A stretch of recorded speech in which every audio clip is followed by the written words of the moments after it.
eh, tentang itu tadi, apa itu penggunaan media sosial, kita juga sebagai warga negara ini kan juga harus, kalau dalam Islam itu mentaati pemimpin itu kan. Oh iya.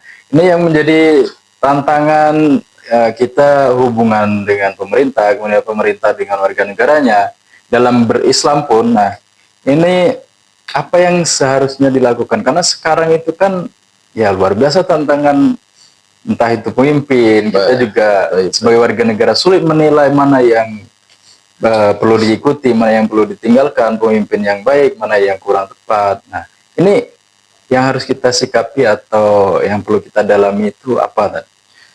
Tapi berkaitan dengan riasah kepemimpinan, ini sebagai kutipan ayat yang mungkin juga sudah familiar di tengah-tengah kita, atiullaha wa atiur rasul wa ulil amri minkum.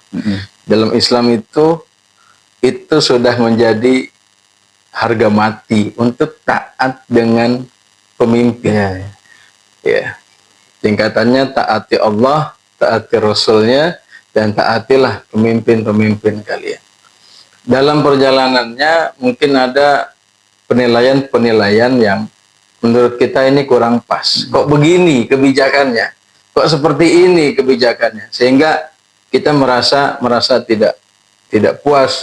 Yang melihat juga mungkin fenomena-fenomena yang terjadi di masyarakat, ya mungkin ada terlihat jelas sekali ketimpangan sosial, ketimpangan peradilan, ya. Mungkin hukum itu terlihatnya sangat tajam sekali kalau yang ke bawah, yang berkaitan ini orang susah, ya, orang miskin gitu. Sedangkan jika ya ke atas, jika itu orang kaya, dia pejabat, hukum kok seakan-akan kayaknya tumpul. Iya, bahkan nggak tersentuh, ya, bukan tumpul lagi. Iya. Yang salah bisa dibenarkan, yang benar bisa disalahkan, seperti itu. Seakan-akan seperti ini kita merasa. Maka dalam keadaan yang rumit seperti ini, ya kita diajarkan sama Rasulullah SAW itu diantara selemah-lemahnya iman itu adalah dengan menggunakan doa. Ya. Agar bagaimana doa ini menjadi perisai dan juga menjadi senjata. Karena doa silahul mukmin. Doa merupakan senjata untuk seorang, bukan seorang muslim lagi disebut Nabi, seorang mukmin, orang yang beriman, senjata adalah doa. Doa ini ampuh dan mujarab ketika digunakan oleh orang yang yakin dengan apa yang diminta. Jadi pondasi doa itu adalah keyakinan bahwa Allah ini maha mendengar dan maha mengabulkan. Karena dalam riwayatnya Nabi Muhammad SAW juga sampaikan, Innallaha hayyun karimun. Allah ini maha malu. Ya. Selain Allah juga maha mulia, Allah ini maha malu kalau ada seorang hamba angkat tangannya berdoa, maksudnya ya, apalagi doanya dengan penuh pengharapan, doanya dengan tulus ikhlas, disampaikan mungkin di waktu-waktu yang mustajab, di sepertiga malam, bainal adzan wal iqomah, antara azan dan iqomah. Disampaikan doa-doa ini untuk mendoakan para pemimpin-pemimpinnya, justru ini akan lebih mustajab ketimbang menyampaikan aspirasinya. Ya, saya tidak menyalahkan kepada rekan-rekan yang turun ke jalan. Memang secara hukum negara itu diperbolehkan. Namun secara hukum syariat ada kaidah untuk menegur pemimpin itu dalam hadis Nabi, inda sultani jair. Kalau dalam perspektif hadisnya ini, menegur pemimpin itu dari sisi dekat pemimpin, seperti itu.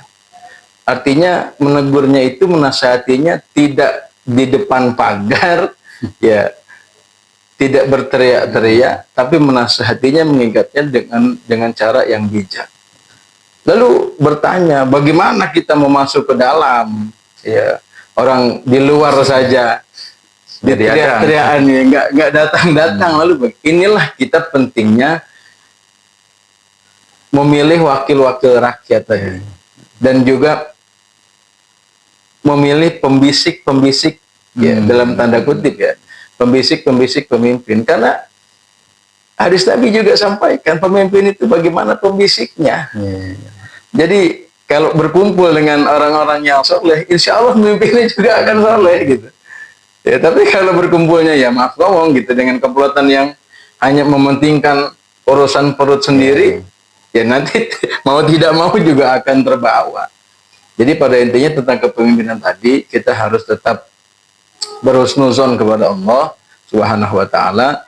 Ya minimalnya kita dengan menggunakan doa tadi, berikan doa-doa kebaikan buat pemimpin-pemimpin kita ya agar bisa mengemban amanahnya dan betul-betul bertanggung jawab kepada masyarakatnya. Ya kulukum ra'in wa kulukum mas'ulun an ra'iyati. Setiap kita adalah pemimpin. Nah, kita nanti akan ditanyakan kalau kita secara pribadi yang jadi anggota kita ini adalah anggota tubuh ini. Diri kita adalah pemimpinnya.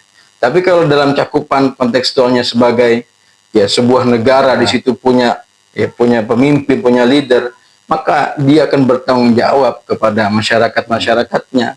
Ya bagaimana nanti masyarakatnya ada yang kelaparan di tengah malam, bagaimana ada masyarakatnya yang ya sudah 1 minggu nggak ada beras untuk dimasak. Ya banyak cerita-cerita tentang sahabat-sahabat dan tabiin itu. Ya bagaimana mereka takutnya ketika diberikan amanah ini, ya takutnya nanti ada yang ya tidak bisa dipertanggungjawabkan gitu. Ya bagaimana nanti masyarakatnya ada yang kelaparan dan sebagainya dan sebagainya. Artinya kepemimpinan dalam Islam ini mutlak harus kita taati. Ya, prosedurnya sudah sama kita ketahui dengan cara pemilihan segala macam, ya dari mulai legislatifnya, ya dari di tingkat kabupaten, provinsi, kemudian di pusat sampai ada ya pemilihan kepala daerah. Ini sudah menjadi prosedur yang disediakan.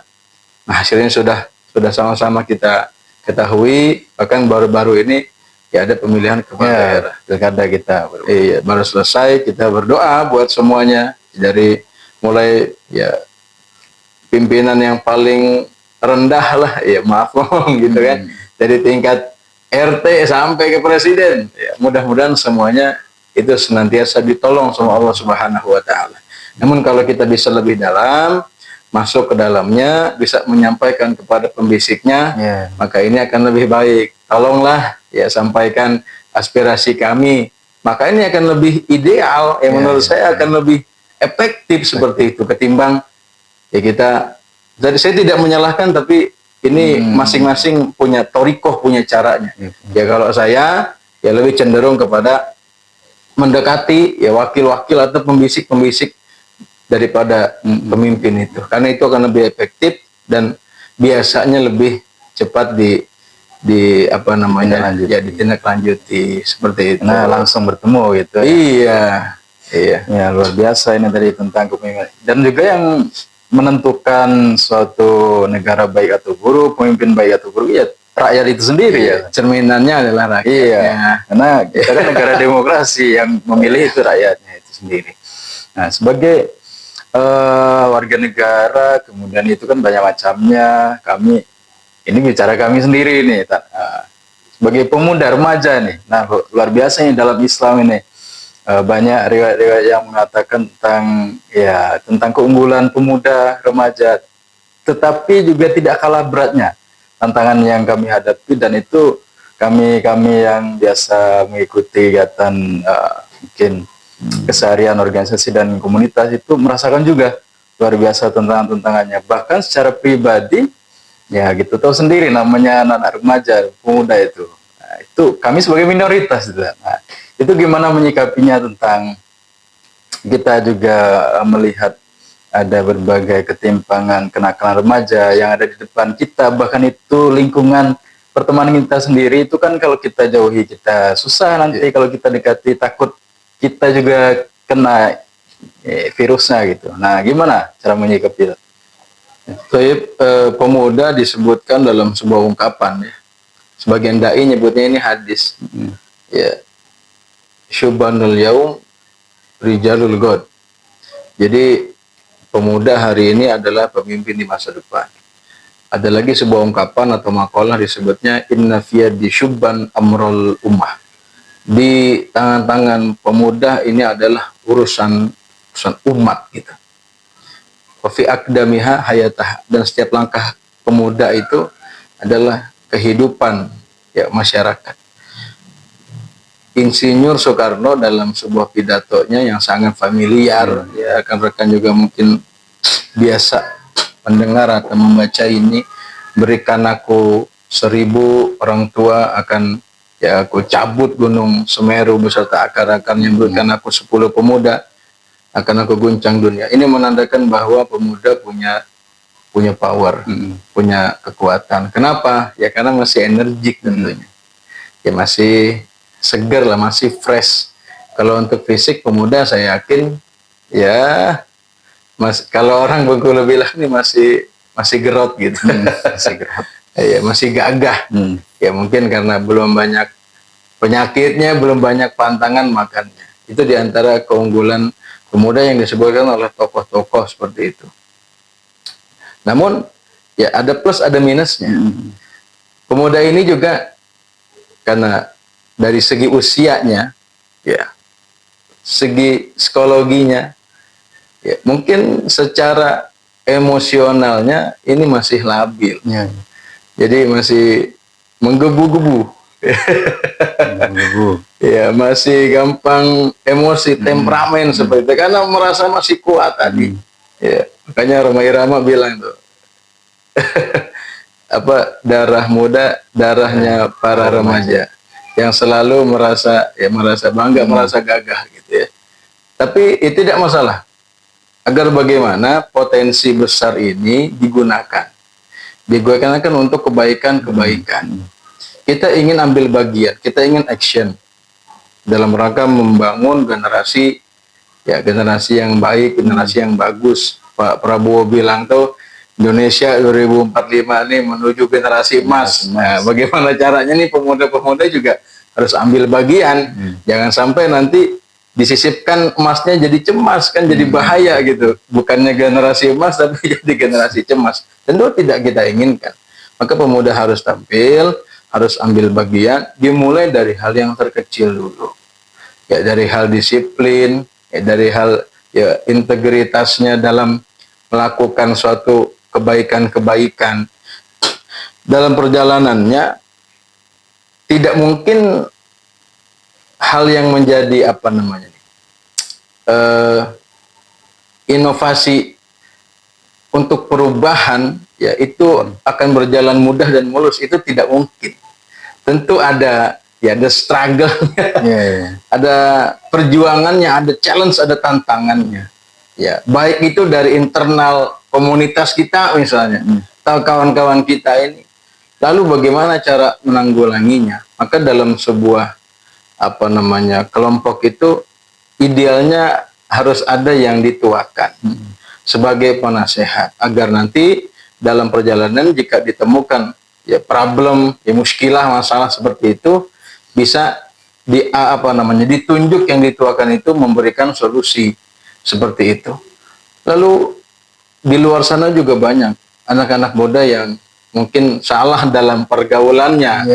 Iya, sehingga kalau kita mau ajak, nanti malah kita yang jadi terbawa arus. Maka kita jangan jangan bergerak sendiri saja. Kita perlu berkolaborasi.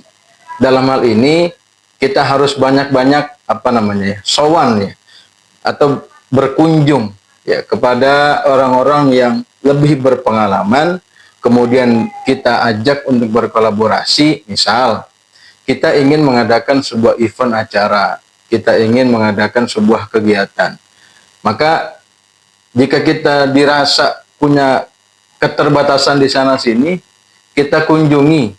Contoh di OPD pemerintah daerah itu kan ya ada dinas sosial, ya ada dinas kepemudaan, ya Dispora dan olahraga itu. Itu bagaimana kita mengkolaborasikan semua elemen-elemen ini menjadi satu tim yang kemudian nanti berjalan bersama-sama. Tentu jika dipandu, kan orang tua ini ini bahasanya Bapak Bupati terpilih ini, Bapak Ari Septi Adinata, saya pinjam Pak kata-katanya Pak. Jadi orang tua ini menawarkan pengalaman, ya, pemuda menawarkan harapan. Jadi kombinasi ini sangat ya padu lah. Ya, orang tua dengan pengalamannya. Ya tentu dia lebih duluan merasakan kan. Ya pemuda dengan harapannya. Maka jika dipadukan ini, insya Allah ya akan menjadi ringan ya kegiatan-kegiatan yang akan dilaksanakan, ya kegiatan-kegiatan yang akan diprogramkan itu, karena satu berpengalaman, satu memberikan harapan yang tentunya di apa namanya dilaksanakan dengan ya bersama-sama penuh perjuangan seperti itu. Ya, tapi ini tantangan mereka sebagai remaja ini kan kalau kita lihat tuh di mana-mana ada ini, hampir semuanya ini. Ini yang masih sulit. Ya, contohnya misalnya remaja-remaja yang sekolah itu ya mungkin pergaulan malam atau ya kebut-kebutan, minuman keras, merokok, bahkan pacaran. Kita itu masih melihatnya ini sesuatu hal yang sudah biasa iya, tetapi sulit dientaskan juga iya. Nah, ini gimana? Karena ini masalah ini, sampai sekarang mereka jadi kalau yang masih pelajar sekolah itu sekolahnya tidak fokus, kemudian membaca buku sudah malas, efek dari situ. Nah, ini pesan untuk mereka ini gimana, biar ada perubahan? Kenakalan remaja yang tadi disebutkan, balap liar, drugs, ya, minum-minuman, kemudian pacaran. Ini kalau disebut biasa, saya juga kurang sependapat. Karena ini termasuk kalau apa namanya di kepolisian dibilangnya pekat ya, penyakit masyarakat seperti itu. Ini tidak boleh jadi kebiasaan.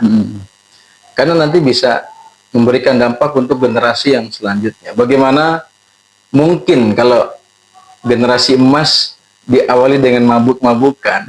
Bagaimana mungkin kalau generasi emas diawali dengan narkoba? Bagaimana mungkin generasi emas diawali dengan balap liar? Bagaimana mungkin generasi emas diawali dengan pacar-pacaran yang kemudian nanti bakal mengakibatkan mungkin adanya hamil di luar nikah? Ini rasanya mustahil. Maka hal demikian harus juga diambil bagian pemuda ini untuk memprogramkan ya satu kegiatan, tapi jangan sendiri. Ya perlu ada pihak-pihak yang dirangkul, yang diajak. Misal seperti mungkin kita butuh ya kawan-kawan dari bapak-bapak ya kepolisian, dari Babin Kamtibmas. Mungkin kita juga perlu menggandeng ya daripada kepala wilayah sekitar, misalnya lingkungan kelurahan, ya Pak Lurah, lingkungan kecamatan Pak Camat. Ya kita duduk bersama bagaimana solusinya dalam mengentaskan permasalahan ini. Karena kalau tidak ada ya ada tanzir, ada peringatan, ada inzar seperti itu, ini akan terbiasa. Ya mereka akan terlena. Jadi ini tantangan yang harus dihadapi, jangan dihindari. Kalau kita merasa peduli, maka kita ambil bagian dalam apa namanya perubahan yang baik itu. Tentu jangan sendirian.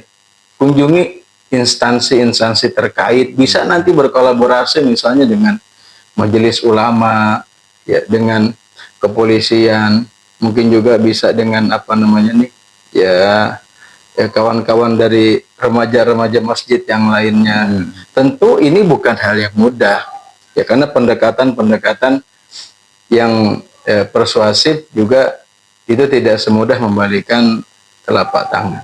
Tapi tidak ada salahnya jika dicoba. Ya tidak ada salahnya jika dicoba.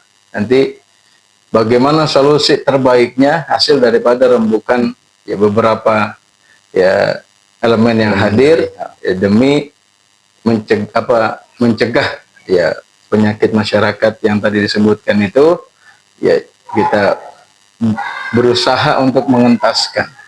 Ya tentu tidak cukup hanya sekali ya sekali action, sekali aksi langsung berubah, tidak.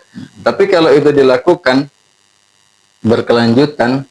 Ya misalnya kita temukan ada sekumpulan pemuda yang sedang nongkrong-nongkrong, yang di situ ada minuman kerasnya, di situ ada lemnya, ya. Di situ ada ya apa, kalau orang harga makmur ini nih kenakalan diantaranya itu ada ya menggunakan obat batuk, cuman diminumnya berlebihan, komix gitu ya. Ya, ini coba kita dekati, kita berikan edukasi, kemudian kita tegur di tempat itu. Saya yakin itu akan menjadi apa namanya shock terapi juga. Tapi kalau dibiarkan, ya biarlah, nah sudah biasa, ya sudah biasa katanya, maka dia akan nyaman. Biarlah, tidak ada yang menegur, tidak ada yang mengingatkan. Maka mungkin sebenarnya juga dalam hati kecil mereka ini ada rasa was-was dan takut gitu kan. Tapi oleh karena tidak ada yang menegur dan tidak ada yang mengingatkan, sehingga merasa aman dan nyaman, terlena, dan kemudian menjadi kebiasaan. Begitu. Ya, luar biasa. Ini harapannya kita bisa saling inilah mencoba membuat program nanti ya. Iya. Pihak-pihak pemerintah yang berwenang, kemudian juga organisasi atau komunitas yang memang ada power di sana, nanti akan kita coba bersama-sama kolaborasi. Nah, terakhir ini, Tad, sebagai penutup mungkin tentang kita sebagai insan, umat yang barangkali sudah didengar banyak orang, itu kita sedang ada di akhir zaman nih. Nah, di penghujung zaman. Nah, apa yang perlu kita sikapi atau yang perlu kita siapkan ini sebagai pribadi dan juga sebagai warga dunia internasional nih, karena kita juga sedang melihat konflik ini, saudara kita. Nah, apa yang perlu kita persiapkan sebagai pribadi dan warga dunia itu? Pesan-pesannya. Hidup di akhir zaman itu Rasulullah bilang memang keadaannya sulit. Akan datang suatu zaman di mana keadaannya itu setiap harinya itu akan syarran, kan sulit seperti itu. Fitnahnya bertebaran, kerusakan bermunculan. Apa yang harus dia siasati? Ya, untuk saya yang menyampaikan dan untuk kita semuanya, maka minimalnya kita harus jaga akidah tauhid kita ini. Itu harus dimantapkan, harus kokoh. Ya, artinya bagaimana cara menguatkan tauhid dan akidah? Ya, perbanyak ibadah kepada Allah. Ya, jaga hubungan, ya, tali hablum minallahnya itu dijaga, dikuatkan, dieratkan. Jangan sampai sudah di akhir zaman ini talinya sudah kendur, mau putus lagi. Udah gitu nggak dikuatin lagi, itu bahaya. Jadi perkuat akidah tauhid kita dengan memperbanyak ibadah kepada Allah Subhanahu wa taala, dari sholatnya segala macamnya itu diperbaiki lagi, dievaluasi lagi. Dalam ibadah jangan pernah merasa puas, jangan pernah merasa cukup. Itu terus kita evaluasi. Yang kedua, yang harus kita lakukan, sering-sering berkumpul dengan perkumpulan-perkumpulan yang baik. Ya. Karena sebuah ungkapan disebutkan, jika kita sering berkumpul dalam komunitas yang di dalamnya orang-orang soleh, orang-orang baik gitu ya, bukan berarti yang pakai jubah saja, pakai gamis gitu, enggak. Walaupun kita dari orang yang tidak baik, tapi karena sering kumpul ya dengan orang itu, lambat laun ya insya Allah akan menjadi baik. Namun sebaliknya, jika kita orang baik misalnya, kita sering berkumpul dengan yang suka mabuk, sering berkumpul dengan yang suka main judi, ya judi online, ya. Kita berkumpul dengan yang suka mencuri, lambat laun kita akan merasa nggak enak ketika diajak, tidak mau minum akhirnya minum, tidak mau main judi online akhirnya main judi online, tidak mau mencuri akhirnya mencuri. Maka ini selaras dengan hadis Nabi. Ini perumpamaan saja ya, ini perumpamaan, bukan menyinggung salah satu profesi, bukan. Yang berkawan dengan penjual minyak wangi, beli atau tidak, baunya juga dapat bagian. Yang berkawan dengan penumpang besi, itu beli atau tidak, mendapatkan percikan apinya. Artinya, di akhir zaman, sering-sering berkumpul dengan orang-orang baik, dengan orang-orang soleh. Karena itu bisa menentukan nanti kita dikumpulkan dengan orang-orang yang seperti itu. Kemudian yang berikutnya, kondisi dunia akhir ini, terutama untuk ikhwah yang berada di Gaza, di Palestina, lihatlah bagaimana mereka diberikan sebenarnya yang layak dibilang kuat itu ya yang tinggal di sana dalam keadaan yang sangat memprihatinkan. 1 tahun lebih tahun lebih. Hidup dengan keterbatasan listrik, hidup dengan keterbatasan makanan, hidup dengan keterbatasan air. Bagaimana mungkin kalau kita yang biasa hidup, bangun tidur mengecas HP, bangun tidur sarapan, bangun tidur mandi, kalau kita ceng posisinya, seakan-akan kita berada di situ, mungkin kita tidak tahan. Tapi lihat kekuatan-kekuatan kawan-kawan kita di sana luar biasa. Kita mungkin belum bisa berbuat banyak, maka minimalnya tadi solusinya adalah kita kirimkan doa-doa terbaik. Dan isu-isu global, ya, isu-isu global ini juga harus ya kita ketahui saja, tidak perlu juga kita sebagai pemuda dipikirkannya. Artinya seperti ini, isu-isu global ini cukup kita update saja beritanya, jangan sampai kita ketinggalan berita. Jangan sampai kita sebagai generasi yang hidup di zaman modern, bahasa orang tua dulu ini gaptek. Ya, nggak tahu, ini nggak bisa, ini nggak ngerti. Jangan sampai seperti itu.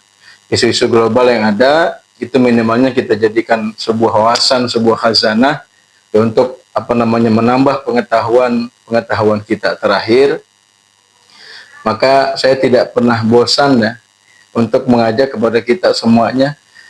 Pagi tadi saya melihat sebuah reel di Instagram itu, ada, saya lupa namanya, ada seorang pemuda di Jepang sampai sekarang dia sendiri, ya, tidak beramai-ramai lewat komunitas seperti itu, dia udah sendiri sampai sekarang tidak pernah berhenti untuk menyuarakan kebebasan, kemerdekaan Palestina. Ini yang harus diapresiasi dan ini juga harus kita dukung. Kita nggak bisa berangkat ke sana, tapi doanya jangan sampai putus. Maka ikhwah, ya sahabat podcast Mr. F, kita sholat nih. Di dalam sholat itu di penghujung ketika kita at-tahiyat, ya tahiyatul akhir, itu ada doa sebenarnya. Ya, assalamualaikum dan assalamu alaina wa ala ibadillah. Itu sebenarnya secara umum itu memberikan doa ya kepada saudara-saudara kita termasuk yang di Palestina. Maka saya berpendapat, menurut saya kalau ada orang ngaku cinta Palestina, dia sayang Palestina, tapi dia nggak sholat, menurut saya itu cintanya palsu.